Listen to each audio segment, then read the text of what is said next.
Hamka, berusia 50 tahun, ditemukan tak bernyawa bersama dengan seorang anaknya yang masih balita di kediamannya, Jalan Balai Rakyat 5 Tugu Selatan, Kota Jakarta Utara, Sabtu 28 Oktober 2023. Sementara istri dan anak sulung Hamka dalam kondisi lemas juga berada di rumah itu. Jasad ayah dan balitanya ini pertama kali diketahui warga yang curiga dengan adanya bau tak sedap dari dalam rumah sejak beberapa hari terakhir. Warga akhirnya menemukan istri dan anak sulungnya dalam kondisi terkapar lemas. Sedangkan ayah atau kepala keluarga itu, Hamka, ditemukan dalam kondisi tewas tertelungkup di dekat kamar mandi, sedangkan anak balitanya juga telungkup di dekat kamar mandi. Ini baunya udah hampir seminggu, saya kira bau bangkai, tapi nggak taunya karena mayat, ujar Yati, tetangga korban. Yanto, salah satu warga sekitar mengatakan, awal mula ditemukannya jasad ayah dan anak itu. Awalnya mereka mencium aroma tak sedap di sekitar rumah korban. Kondisi mayatnya ada di dekat pintu, kamar mandi itu lagi keadaan telungkup. Kalau istrinya mah lagi duduk di sofa kayak orang trauma apa gimana, ujar Yanto yang turut melihat penemuan mayat.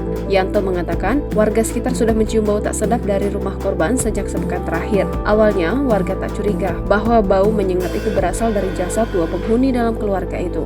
Namun karena kian hari bau kian menyengat dan keluarga itu tak kunjung keluar rumah, warga akhirnya berinisiatif mendobrak rumah tersebut. Meski bertetangga, Yanto mengaku tak mengetahui nama dari keluarga tersebut sebab mereka dikenal tak bersosialisasi.